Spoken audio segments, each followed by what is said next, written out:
Hello, good morning. Welcome to Vibrant Authentic Living.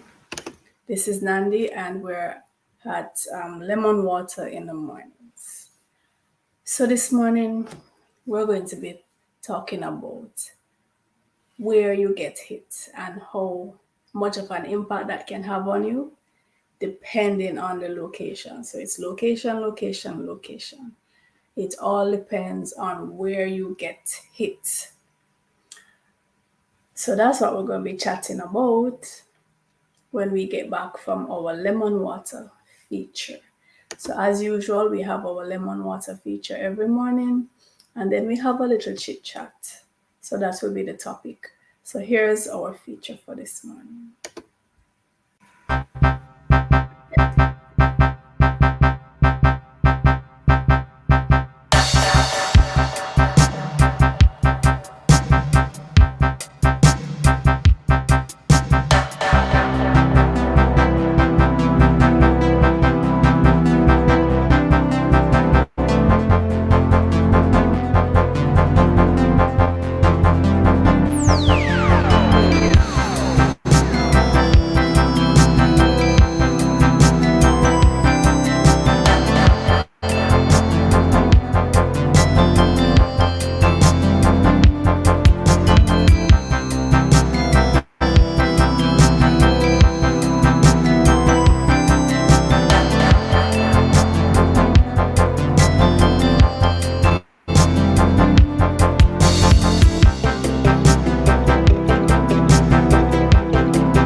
Have you ever been hit, like you really get a blow, a serious blow?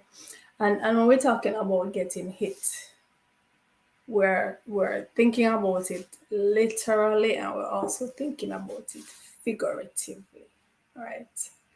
Sometimes in life you get hit by some things that really damage your pride, damage your ego, damage your self-esteem, and you have to know how to recover from it. And depending on what was hit, it can take you a mighty long time to reel, right? To regain your bearings after being hit. You have people who, and then literally speaking too, location, where on the body was hit, because you have persons who are hit several times. You have people who can really take a punch, right?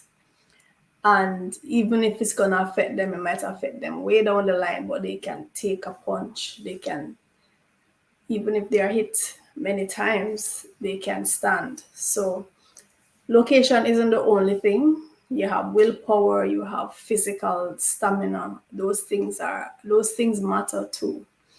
But the most important thing is where. We have vital organs. And if those vital organs are hit, then it's a less likely chance that we will live to tell the tale of it. There are people who get shot 10 times, 12 times, and they walk away.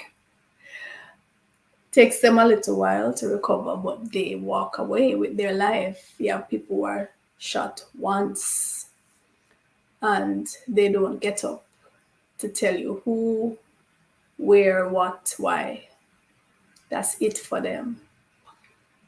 50 Cent, the rapper, he was shot 9 times, mainly in his limbs, arms, legs. Some grazed his face, some to the chest area, but not to any of the vital organs. I remember reading a news article of this lady in Spanish Town here in Jamaica. She was shot in the leg and she died. And the leg is an extremity, is one of those places where you are expecting, if you get shot in your leg, you should be able to recover, right? And it's one of the things where we say, well, if you don't want to kill, so you want to make sure you don't kill someone, shoot them in the leg. You want to make them unable to get away, but you want to spare their life. But she was shot in the leg. There are certain places that even in the extremities are vital, because if you rupture a vein, an artery, you start bleeding, that can end your life as well, right? A past student of mine was shot 5 times. I remember the incident. I was actually inside my house and I heard the commotion, right? And later we found out this person was shot. You could call it a drive-by or a walk-by. 5 times. And to be honest, I don't think anyone expected him to survive those 5 rounds. And guess what? He survived it. He was shot 5 times, he survived it. And I remember speaking to his mom, when the incident occurred, and she was just so traumatized. She had hope, but at the same time, it was hanging by a thread because she knew how serious the situation was. But he walked away. And I remember every time I looked at this guy passing, it was just a marvel to me to know that he was shot 5 times and was up and running. It took him months to recover, but he was up and running and he was going on with life. But unfortunately, Unfortunately, just a couple of years later, he was shot again once. This time,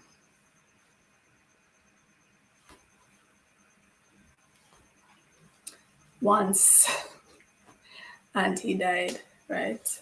Unfortunately, and it was so sad to see his mom actually come and on the scene and having to see her son lying there, knowing what he had survived. He had survived 5 shots, and this time just one took him out.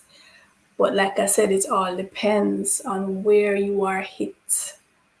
It's really, really, really difficult to survive a bullet to the brain. And when we want to think about it in terms of life lessons, because there are parts of you that are vulnerable, there are parts of you that are vital for your survival in this life. You have to ensure that you protect those areas most. Anything in your life that is vulnerable, anything that is most precious, you have to ensure that you protect that. When I was practicing karate, for example, there are certain areas you're told always to protect, right? Have your guards up because you need to protect. You need to protect your vital organs. You need to protect your head. You need to protect your groin. Because when persons are attacking, they know the weak areas and they're going to go for the weak areas. So you have to protect yourself. Don't expose your weaknesses. Don't be the one to declare your weakness. Let somebody else, if they choose to, let them go discover what is your weakness. Don't put it on display. Don't declare it. That's one. And do your best to preserve your energy. Do your best to protect that which is sacred to you. Don't allow any and anybody into your space, your personal sacred space, your home, your aura. Protect that.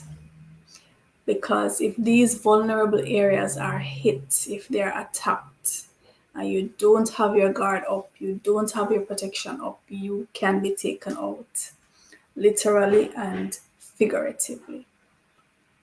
Right? So that's my message for this morning. Let us protect that which we know is vulnerable about us, that which we know is sacred about us. Protect it. Have your guards up, right? Have your guards up and protect that which is sacred to you. Until tomorrow when we chat again and have water in the mornings again. This is Nandi, and by the way, I am on a grape juice fast right now. Today is the 24th day of that fast. I'm aiming for 40 days. This is my second 40-day grape juice fast. So I'm going well and I'm really excited.